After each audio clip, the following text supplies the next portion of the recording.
fechada com a verdade. Você está ouvindo Bastidores do Poder, na Rádio Bandeirantes.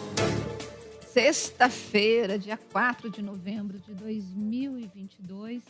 E eu sempre gosto de falar que sexta-feira, porque aí um monte de gente vai folgar, né? Eu não vou, porque eu vou ter que trabalhar amanhã, mas eu invejo. Confesso que eu invejo, sinto muita inveja de quem vai folgar. Lucas vai folgar, Lucas? Não também? Então nós estamos juntos, firme e forte, porque o Danilo vai folgar, mas ele vai trabalhar no domingo, que aqui todo mundo trabalha final de semana. Mas vamos lá. Eu não. Você não, né, Edmilson? Não. Você não. Olha, deixa eu ver aqui, alguém já estava falando assim.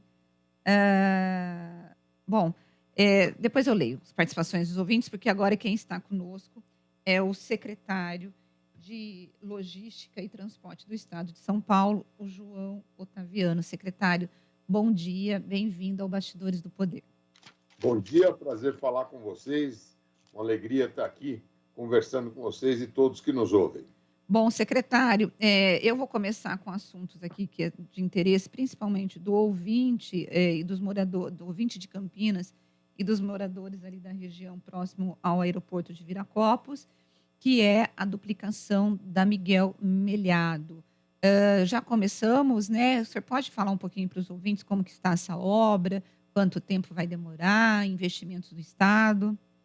Bom, a Miguel Melhado já está em andamento, nós já estamos trabalhando desde o início de outubro, do final de setembro, início de outubro, nós já estamos trabalhando com a Miguel Melhado.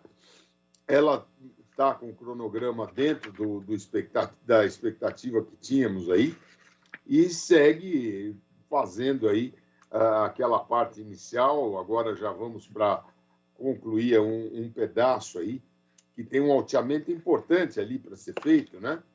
Então, a Miguel Melhado está em andamento, estamos trabalhando aí e temos aí a perspectiva de fazer isso o mais breve possível. Agora, secretário, o que os moradores ali da região e os motoristas que trafegam naquela região vão ter? Vai ter duplicação? Nós teremos viadutos ou não? Passarelas? O que vocês estão pretendendo fazer ali? Olha, o projeto é assim, você tem a duplicação. Naquele trecho mais crítico ali, você vai ter o alteamento da pista com passagens sob a pista, ligando os bairros dos dois lados da rodovia, para que não haja nenhuma possibilidade de isolamento de um dos bairros. E vamos ter também uma ciclovia, calçadas para pedestre, enfim, é todo um melhoramento muito forte em toda aquela região. Agora, o secretário, eu gostaria de falar sobre um problema que existe no estado de São Paulo, que são as estradas vicinais. Eu vi que a sua pasta investiu bastante nesse aspecto e tal, mas ainda há muito o que se fazer. O que o senhor acha que o futuro governo deve fazer para continuar esse trabalho, né, de melhorar as estradas vicinais, que são indutoras aí do desenvolvimento, principalmente do agronegócio? Não, com certeza. Você vê que o governador Rodrigo Garcia determinou aí um projeto dessa natureza. Nós estamos trabalhando aí com mais de 7.000 quilômetros em mais de 800 estradas vicinais, valor total aí de quase 8 bilhões de reais, e trabalhando justamente para recuperar essa capacidade de ligar o setor produtivo com os grandes eixos rodoviários do Estado.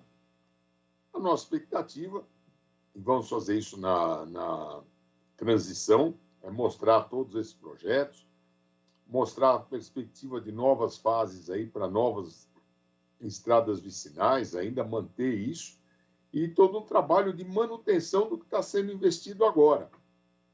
É fundamental o próximo governo, além de investir em novas estradas, que há um estoque ainda de estradas vicinais a serem reformuladas, recuperadas ou pavimentadas, mas é fundamental também que haja manutenção do que está sendo feito hoje, para que você possa garantir todo esse investimento por um longo prazo. Agora, secretário, dentro dessa negociação e da transição, né, o que a sua pasta vai defender de continuidade de projetos aqui para a região? Nós temos a questão do trem, né? Campinas-São Paulo, que se fala muito, que virou lenda já. E temos outros projetos importantes, mas quais desses projetos o senhor vai colocar como uma, assim, não como prioridade, porque é o próximo governo que vai defender, que vai definir quais são as prioridades, mas que o senhor acha que o governo deveria assumir como projetos que vão beneficiar aqui a população? Secretário? Olha, a questão do trem é fundamental, o trem intercidades vai continuar. Até o fim do ano ainda teremos algumas ações para garantir isso. Esse projeto está na outra secretaria, está na Secretaria de Transportes Metropolitanos. Meu colega lá, o Marco Assalvo, está trabalhando bastante nisso para que a gente possa entregar ao próximo governo já uma estrutura bem definida do que será esse trem intercidade São Paulo-Campinas. Na minha pasta, nós temos aí, vamos colocar na mesa, para eles, obviamente, definirem quais são as prioridades, né? Primeiro, a nova ligação entre São Paulo e Santos. Uma nova ligação, projeto chamado Linha Verde, que nós já estamos com ele aí em condição de contratar agora o projeto executivo, que vai aliviar o sistema Anchieta Imigrantes e melhorar todo o acesso de carga, principalmente de contêineres, no porto, na margem esquerda do Porto de Santos. Temos aí a discussão das autorizações ferroviárias, né?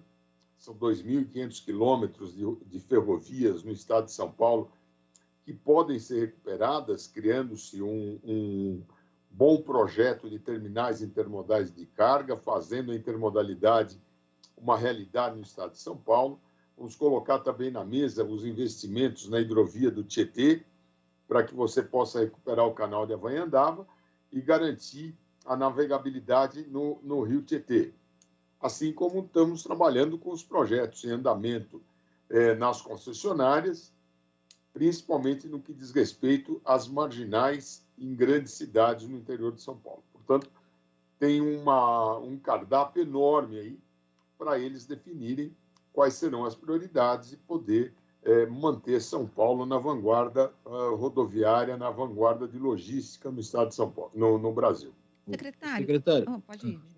Secretário, a gente falou já 2 vezes aí em transição, o senhor está dizendo que vai colocar na mesa os projetos aí para que eles escolham. O senhor tem já alguma noção de quem vai ser o próximo secretário que vai substituí-lo? Ou o senhor está se colocando também como um candidato a continuar no cargo, já que os governos aí não foram oposição? O Rodrigo Garcia apoiou o Tarcísio de Freitas, certo? Há todo um ambiente favorável, amigável entre o governo que sai e o governo que entra. Não estou me colocando, estou à disposição do governador Rodrigo Garcia e estou à disposição da transição com o governador eleito Tarcísio Gomes de Freitas para que a gente possa fazer a transição republicana.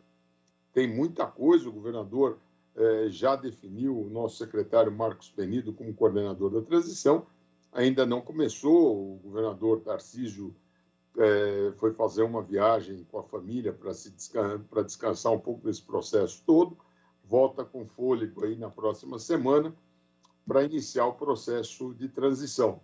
Então, vamos aguardar aí. A orientação do governador Rodrigo é que a gente dê toda a transparência, ofereça de forma republicana todas as informações que forem necessárias e nos colocamos à disposição do próximo governo para todas essas informações e, enfim, discussões necessárias a uma boa transição. Tá certo. Secretário, o senhor quer acrescentar mais alguma coisa? Não, eu acho que estamos aí num momento importante e o Estado de São Paulo vai passar aí por uma transição pacífica, republicana, e o governador Tarcísio vai receber um Estado com muitas ações, não só na minha secretaria, mas em outras secretarias no Estado inteiro, com grandes ações e terá a condição de fazer um grande governo. E o governador Rodrigo Garcia deseja isso e vai trabalhar para que isso aconteça. Certo. Muito obrigada, secretário. Obrigado. Bom dia a vocês. Bom dia. Bom dia. Bom, gente, vamos aqui para os ouvintes, Edmilson, depois a gente vai para o intervalo.